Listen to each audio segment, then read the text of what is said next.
Netflix is an online business that's taking over the video streaming world by lavishly spending on original content, and all this while being extremely picky of the people that they choose to work with. Now, although Netflix is valued as a technology company on the stock market, they are in the showbiz industry, and this shows quite well in their recruitment process. So long as you are extremely good at what you're doing and your interview won't turn up into a show, your chances to get a job there are pretty good nowadays.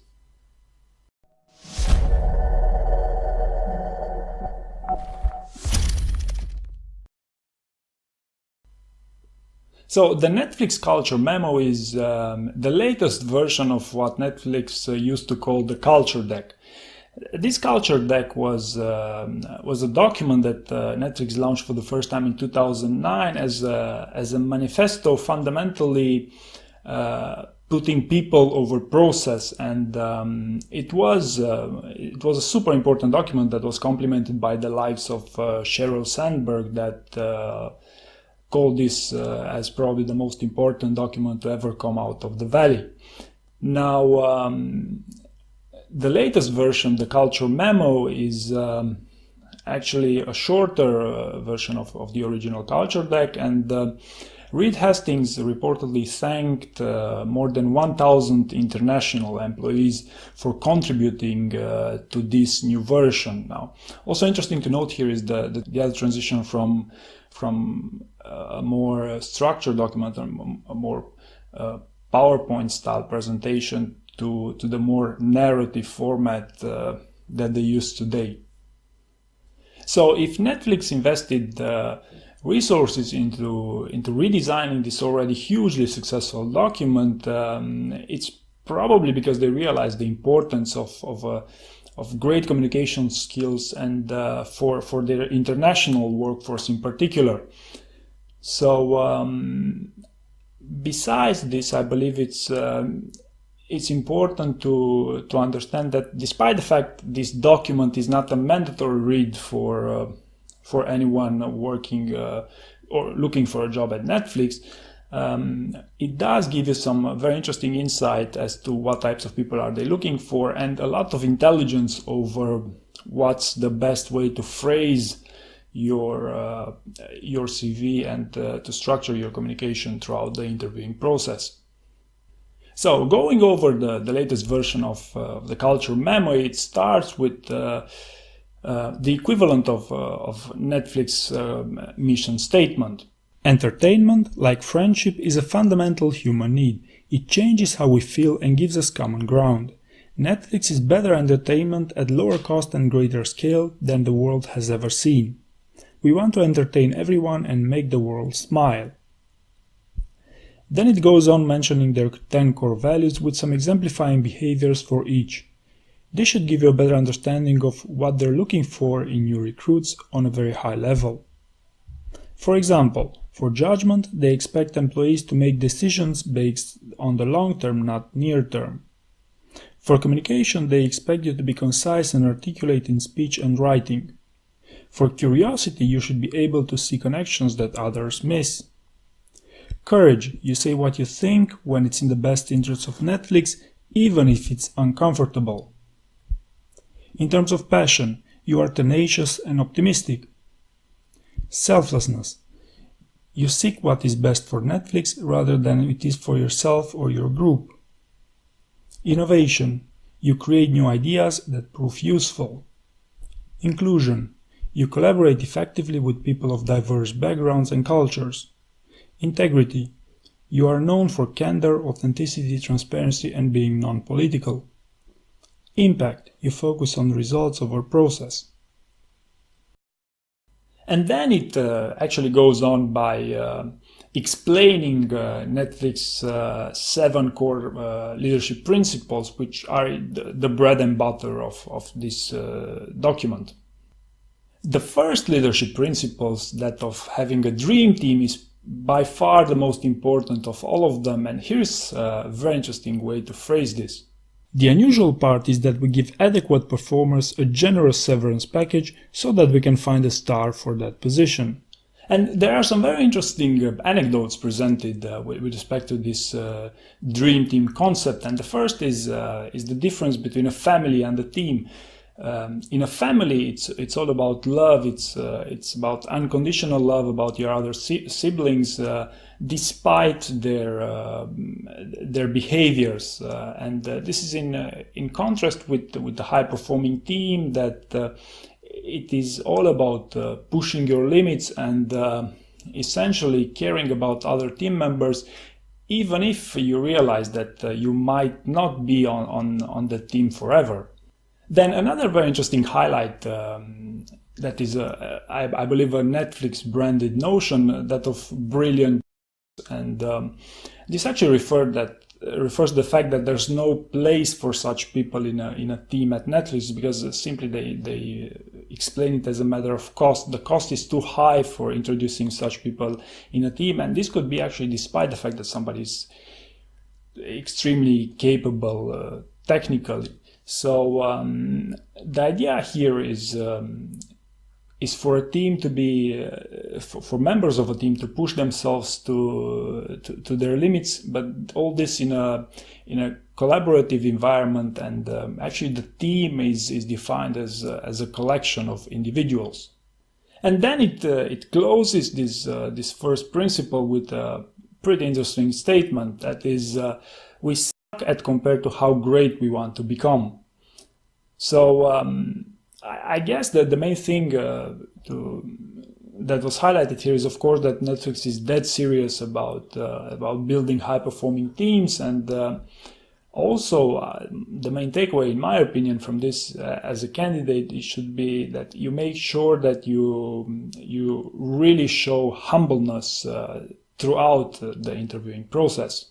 Then the second principle of freedom and responsibility essentially refers to what I earlier mentioned of Netflix emphasizing people over process, and probably the best way to understand this is through this one sentence. We believe that people thrive on being trusted, on freedom, and on being able to make a difference, so we foster freedom and empowerment wherever we can.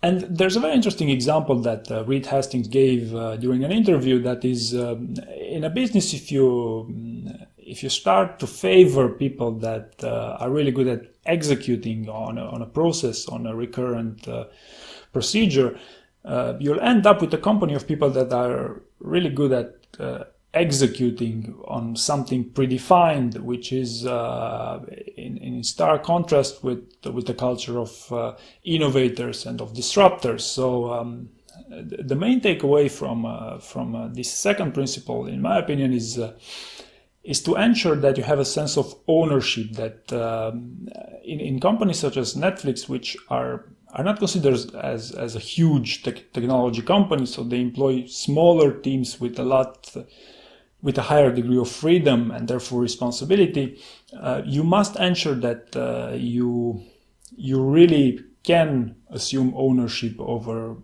some problems. So probably also the best way to handle this would be to prepare a story around this trait.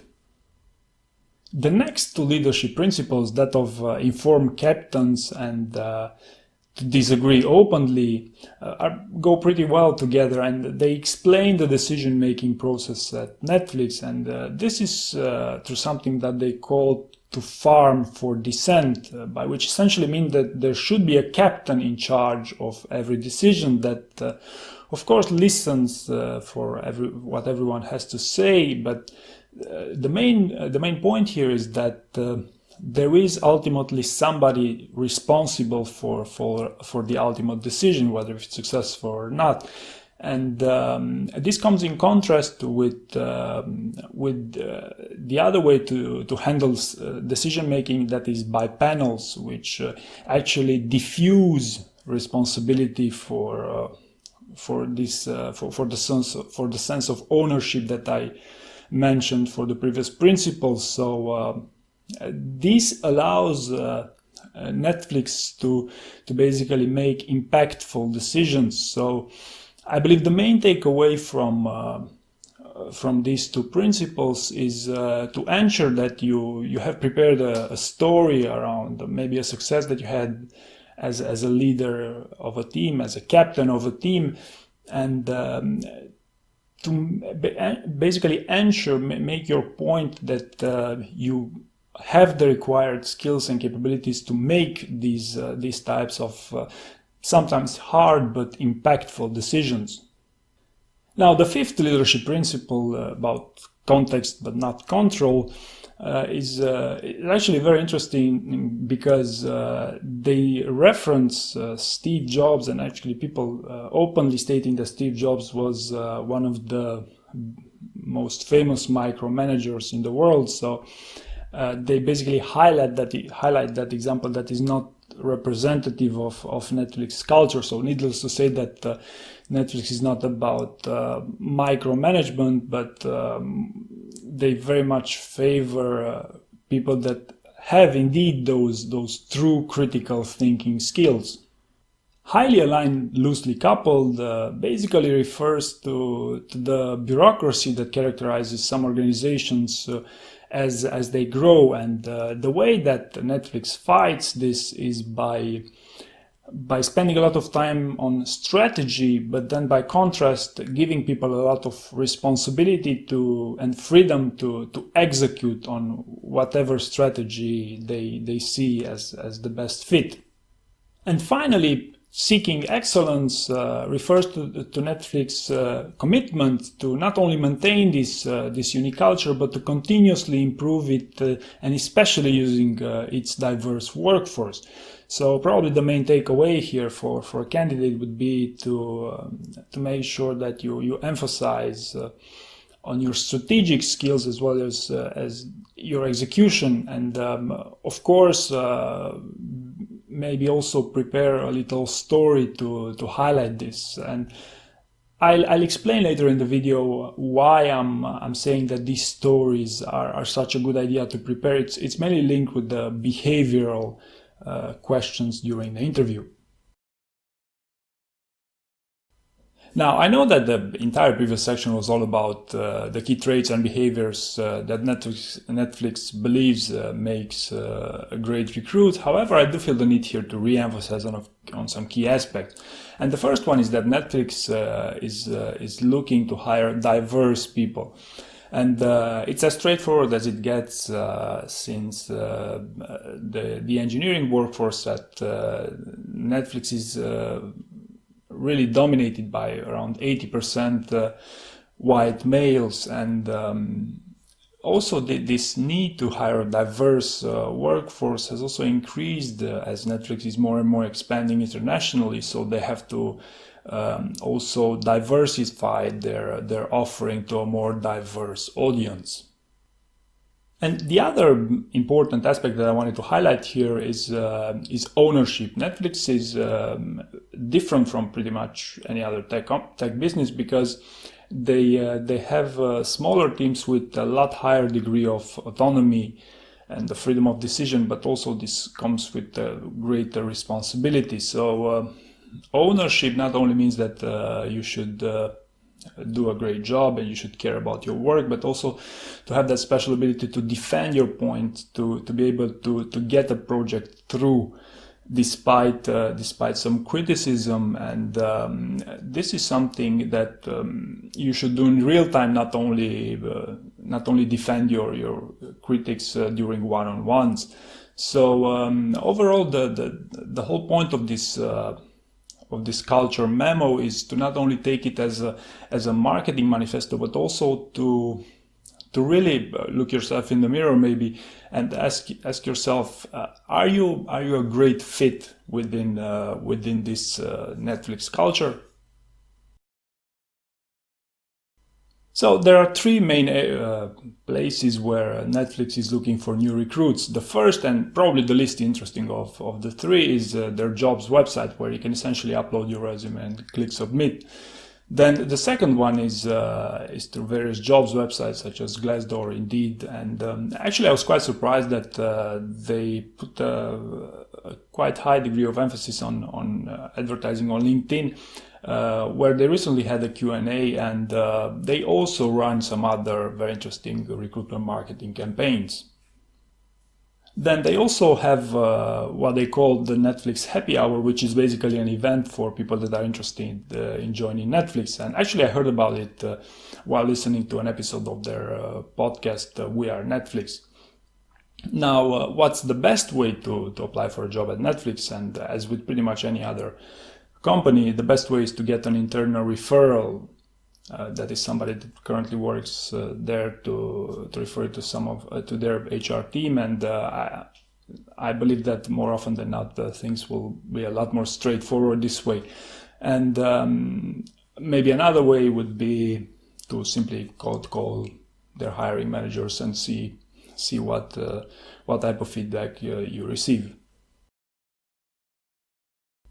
So as I emphasized in the previous section, probably applying for a job at Netflix through their jobs website is probably the least interesting method here. However, when building your CV, you should know that it will make a difference if you basically use their culture memo to extract some interesting keywords from there and some interesting behaviors that you believe that will connect with their recruiting team. And also, building a great CV is not an easy job. So another technique you may wish to choose here is to follow their job description closely, and especially the language that they use there, and try to emulate it as well within your CV.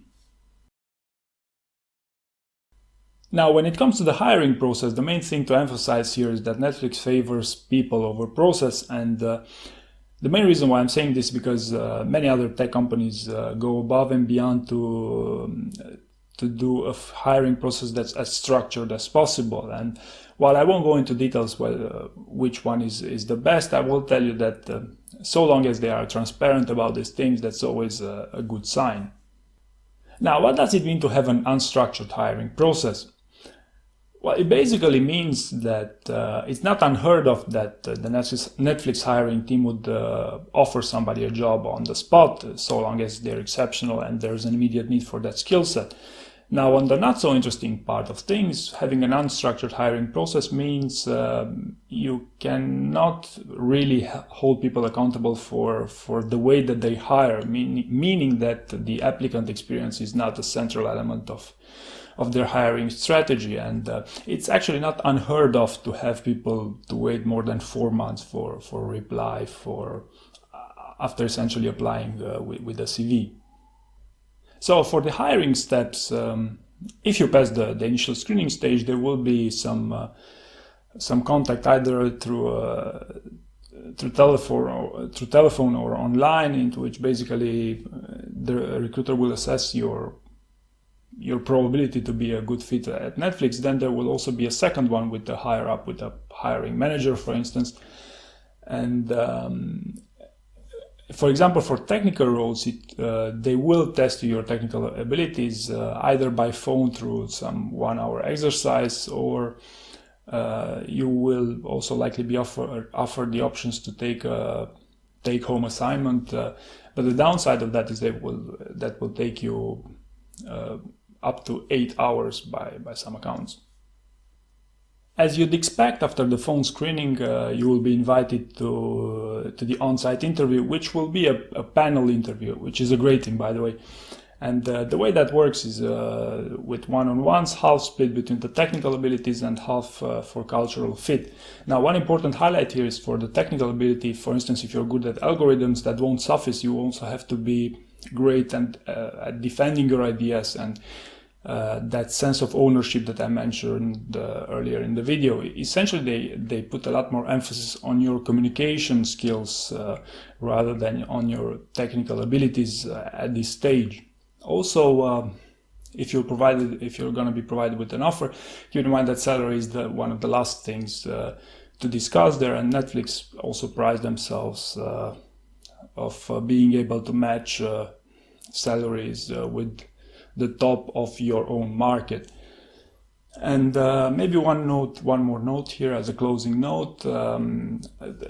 another probably an advantage of not emphasizing on a structured hiring process at Netflix is that recruiters, they are not measured by the number of hires or the speed of the hire that they make, but rather by how long a hire stays at Netflix.